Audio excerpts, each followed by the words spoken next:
Ngayon po, yung susunod natin na witness ay si Elias Jerome. Jerome, maaari mo nang basahin yung inyong statement. Good afternoon po, Madam Chair. Hello. Ako po si Alias Jerome. Okay. Nanumpa po sa batas na malayang nagsasalaysay sa buong katotohanan at sumunod.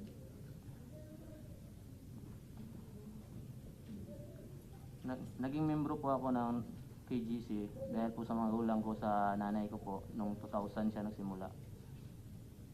Yung 2000. Tapos po ako po ay nakasama sa KGC dahil sabi ng nanay ko magsamba daw sa KGC. Nung nagsimula po ako bilang po isang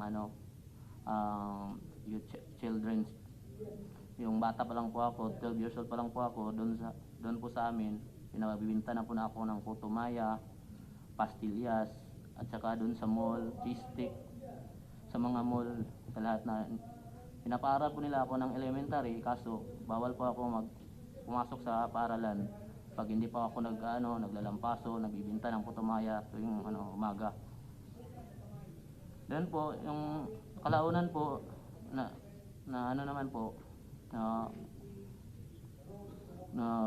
nagandahan naman ako sa sistema kasi para malayo naman ako sa yung parang yung mga bisyo. Tapos po dinala po ako sa as a part-time worker doon sa Cagayan de Oro ayun 2002. Then sumali po ako sa youth camp doon sa Davao International Youth Congress. Hindi pa po ako pumalik po ako dito. Tapos nag-decide po ako na mag full-time worker sa KGC noong 2004. Inikayat po ako na mag full-time ng The Kingdom of Jesus Christ dahil mahilig po ako sa musika, sa sports. Sinabihan ako na ma-develop ko daw ang kakayanan ko sa pag full-time worker. At meron din nagsabi sa akin na tinatawag naming youth leader o youth coordinator na huwag ka nang bumalik sa inyo. Tapos huwag ka nang mag-aral kasi pag mag-graduate ka, ganun din, bibitbitin mo rin, plastic rin. Yun ang sinabi sa amin. Nung pumayag po ako, dinala po ako sa mansion ni Pastor sa barangay sa Oyo, Novaliches, Quezon City. Yun sinabi ni Miss Amanda doon sa Mozart Street, 14. Dahil, tapos po, nung lahat ng mall dito sa lahat ng mga mall dito sa Maynila, naikot ko na po at sa buong Luzon, lahat ng mga mall dito, yun po kami po yung nagpumaakyat sa bus, nagsusulisit, umaakyat sa jeep, nagbibigay ng mga letter, sinasabi na estudyante daw po kami, pero hindi kami totoong estudyante. Lahat po mga ID ginagamit po namin, puro piki. Ginagawan po kami ng mga piki, ng mga ID, piki ng mga students dahil. Tapos po, tuwing December, gumagawa din sila ng mga piki ng mga association. Marami pong association, 7 association nata yun. Ang tatandaan ko po mga association, Alay sa May Kapansanan Association, Pag-asa ng Buhay, Pagdamay sa Dukha, Sons of David Orchestra, tapos Silencio Foundation, Achievers, meron pang yung mas marami pa ginagawa nila. Tapos student, mas marami pa sila mga association na ginagawa kahit piki. Pagkatapos nun, yun, binibigyan kami ng mga picking ID din at saka yung mga picking mga letter na pagkatapos meron po kaming pag naglalabas po kami doon sa mansion sa Oyo, meron po kaming mga by category kasi doon po yung yung nagsosolicit doon at saka nagtitinda. Merong category A plus, B at C. Ako po nabilong po ako sa category A plus kasi po nagre-remit po ako everyday 2,000 po. At saka bawal po kami, lalabas po kami doon dapat alas 4, alas 5 na madaling araw, maliligo na po kami kasi meron, dating na po yung mga bus, yung ginagamit nila na bus na nirerentahan nila, yung lipad bus na doon sa Novaliches. Tapos meron din siya mga bus na mga yung para sa mga category A plus na mga aircon, mga KGC bus. Tapos doon po kami sumasakay yung mga category A plus kasi yung malaki daw income namin. Tapos yung masaklap doon, meron kasi kung category C at saka D ka, yung income mo lang 500 pababa, doon ka matutulog sa ano, walang aircon, mabaho yung paa, tapos magulo, marami magnanakaw. Kung kunwari, ano ka, wala kang income, tapos umuwi ka ng umaga, pagka umagahan yan, hindi ka na papalabasin, tapos sabihin doon ka na sa ano, kusina or doon sa labandera maglaba ka, papalabihin ka ng mga 1,000 na pantalon, pabaras sa'yo yan kapag wala kang kita. Pagkatapos nun, lumaki na ako nung mga 2009, na ano daw ako, na nilipat ako ng ministry. Yung pagtitinda kasi may by ministry kasi yan, na nabilong po ako sa logistic department noon nung time nag full time ako noong 2004. Pagkatapos noon na nalipat ako ng ministry, nilipat po ako sa ano, yung pag-distribute ng ano, ng Coca-Cola, yung mga soft drinks kasi nagnegosyo siya ng ano noon sa Sauyo, yung mga soft drinks. Pagkatapos noon na hindi ko akalain na magkasala daw ako kasi hindi pa naman ako nakaranas na mag-girlfriend dati noon eh. Kaya nag-girlfriend po ako. Nagkanobya po ako ng anak sa isa naming suki na wala naman kaming ginawa, tapos niyaya ko lang siya manood ng sine. Pagkatapos nun, sinabi ko lang sa kasamahan ko, tapos ni-report na ako, kasalanan daw. Nung na December 29, natawag na kami ng meeting sa isang hook-up.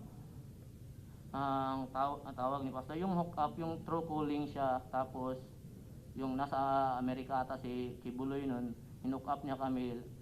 Marami kami nung may sala, iba-ibang klaseng sala, nanonood ng sine, nagsintahan, tapos ano na, naglalaro lang ng Dota. Yun ang mga kasalanan namin. Kasi nandun siya sa Amerika, lahat kami nung full time nasa loob ng compound Kingdom of Jesus Christ, nandun lahat kami na may sala. Sinabitan ng mahabang papel sa liig. Doon nakasulat ang lahat ng mga kasalanan at namin, at yun kasalanan ng iba pang lalaro na pagdota, pambabae, panonood ng sine. At pinatayo kami sa harapan. Bawal kasi sa aming mga full time na maglaro ng computer, tumanggap ng tip, manonood ng sine, makihalubilo sa mga hindi namin kapwa membro sa Kingdom of Jesus Christ. Dapat kasi buong pagkatao namin ialay namin kay pastor. Once na mag full time ka, mag fill up ka, bawal ka na po tumawag sa mga pamilya niyo. Lalo na pag yung pamilya mo hindi member, hindi full time worker, bawal ka talaga tumawag niyan. Dapat lahat ng buong pagkatao mo ialay mo sa kanya. Kung magtitinda ka, dapat remit all. Pag after niyan, pag remit all, dapat wala kahit piso, bawal ka magtira ng pera doon sa kahit cabinet mo. Inaano nila yan, ini-inspect nila yan kung meron kang pirang tinatago. Ganon sila kalupit. Nakakabit yung sound system, ang tawag ni Pastor Kibuloy, kaya rinig lahat ng nandun sa sinabi niya sa amin, na sinabi niya sa amin kami, mga yawa, mga satanas, mga serpent seed daw kami. Sinabi niya sa amin, bilang parusa, dapat naming iuntog ang mga ulo namin sa pader at suntokin ang semento hanggang dumugo ang ulo at kamay namin. Dapat din daw namin lagyan ng sila sa mga sili sa mata at bibig at ang ari namin. Doon ko naisip na kumala sa Kingdom of Jesus Christ kasi pinatawag na kami, nagpaalam kami sa isa kong kasama pero hindi kami pinalabas sa compound, sa task force, may lalaking may baril. Dapat doon pinatawag na kami, nagpaalam na sana kami na lalabas para madala namin yung mga damit namin, pero hindi kami pinayagan. Nilagay kami sa isang Bartolina, mainit na dahil malapit yung sayero ng bubong dito.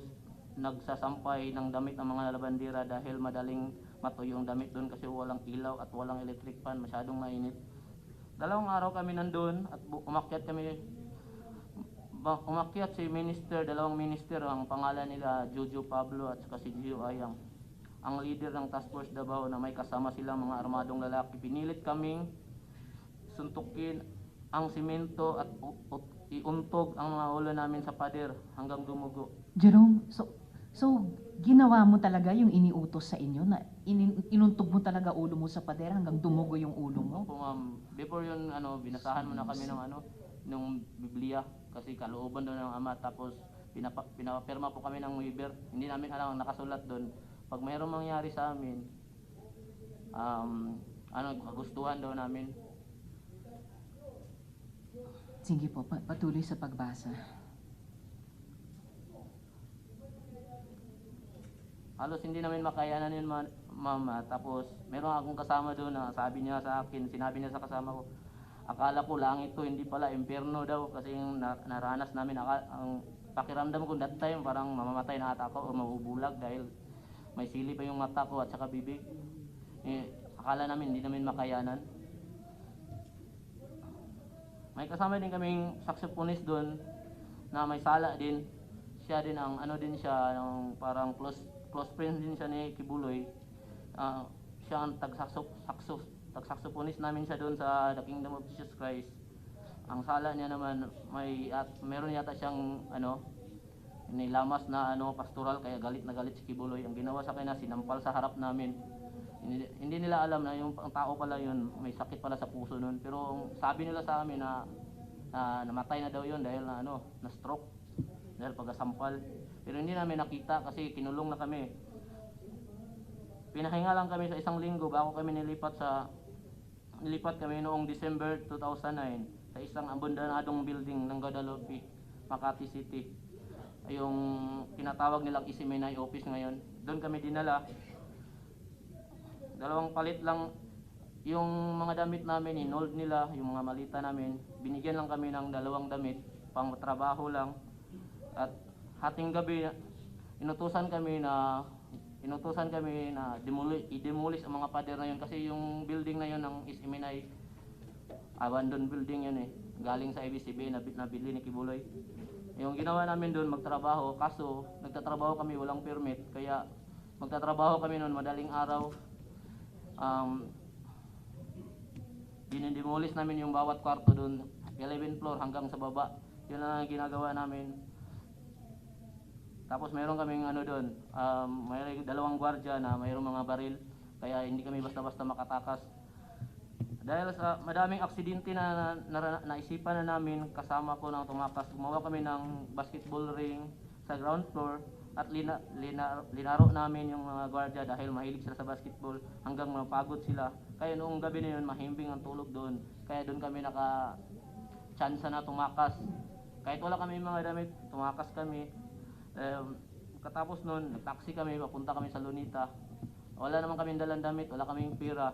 Ang ginawa na lang namin, doon kami sa Lunita, nag-umagahan. Tapos hinahanap namin yung kasamahan din namin matagal lang lumabas na nagbo-boarding house doon sa Sampaloc. Kaya nakitira muna kami. Hindi namin alam kung makakasurvive kami kasi wala naman kaming pinag-aralan Hindi kami nakapagtapos ng high school kasi sabi nga pag-aralin kami pero hindi kami nakapagtapos.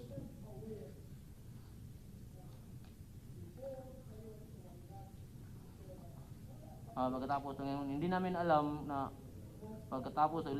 kung anong gagawin namin, Madam Chair, na kung ano nang gagawin sa buhay namin. Hindi kami makapagtrabaho ng maayos.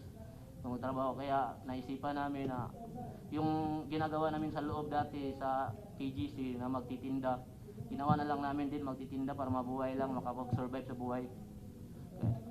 Kaya noon, kung nakikita namin yung mga kasamahan namin dun sa loob, pag nakikita kami nagtitinda para sa sarili namin, tinatawag kaming serpensit. Yung serpensit yan, yawa yan yung sila, yun ang mga words nila, serpensit. Yun lang, Madam Chair. Salamat. Salamat kaayo sa iyo, Jerome, sa iyong pagsalaysay. May ilan lang akong follow-up questions sa inyo, pero for the record, bago yung follow-up questions, alias Jerome has submitted an affidavit to the committee with his oath taken before our Senate Committee Secretary. So for the record po yun.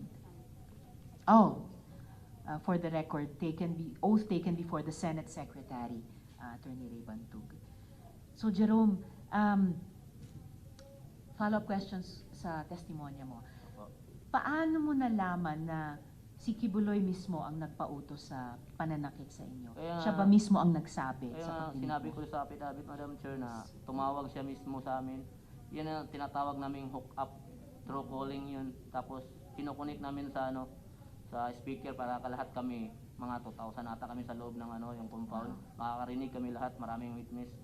Tapos yun yung sinabi niya, iuntog niyo yung ulo niyo hanggang dumugo.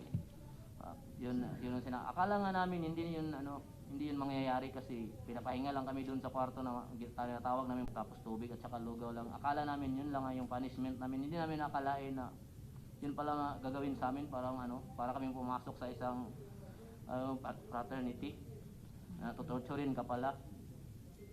So torture, parang hazing pala. Oo, parang ganoon pala ang gagawin sa amin. At 2,000 kayo na nakarinig yon Oo, marami dun po. sa hookup nung siya ay nasa US. Opo. Okay. At may ebidensya ka pa ba nung pananakit? Yung sa katawan mo mismo halimbawa, may mga bakas pa ba? Ang sa akin, ang ebidensya ko lang po, dito sa kamay, yung pagsusuntok ko sa pader, ito po. Meron pa yung mga mga piklat, dalawa. Ito po bang. So sa kaliwang kamao mo, Meron din ako dito sa konti lang, pero hindi ko na ipakita. Tago. Meron ako dito sa yung pag-untog ko sa ulo. so may balat ka pa sa Oo, may ulo, sa balat bumbunan. dito. Kasi dapat pag sinuntok mo yung kamay mo, dapat hindi ka titigil pag hindi dumugo eh. Dapat yung ginagawa ko, kasi pader yun, meron kasing matulis doon, para lang dumugo yung kamay ko, doon ko sinuntok talaga sa matulis. Yung sa kanto? Para mabilis, opo. Sa kanto, So- at saka yung ulo ko doon ko inuntog para mabilis lang dumugo. Sa kanto din? Opo, Mo inuntog kanto ang yun ulo po. mo? Oo, kaya nga yung kasamahan ko kasi, yung mga kasamahan ko, 12 kami nun eh, marami. Yung kasamahan ko, untog ng untog, parang may na dito, may sungay na kasi lumaki na yung ulo niya, kakauntog sa yung pader. Hindi niya alam kung paano Buti hindi kayo na masugatan. brain damage. Akala nga namin mamatay na kami noon, Madam Chair eh. Sa sili pa lang doon sa ari namin, parang hindi namin makain. 1 week namin tiniis noon. Parang nilagyan ng lighter yung namin, Oh yung my ari, yung God. itlog namin, parang nilagyan ng lighter sa tiis. Oh my God. So talagang torture. Talagang parang hazing. And yung 2 sugat sa kaliwang kamao mo ay dahil sinuntok mo rin siya dun sa kanto sa hanggang kanto po. dumugo talaga Oo, siya. dumugo. Hindi ko kasi pinapatigil ng 2 taong na yun, si Jojo Pablo at saka Gio Ayang, pag hindi dumugo.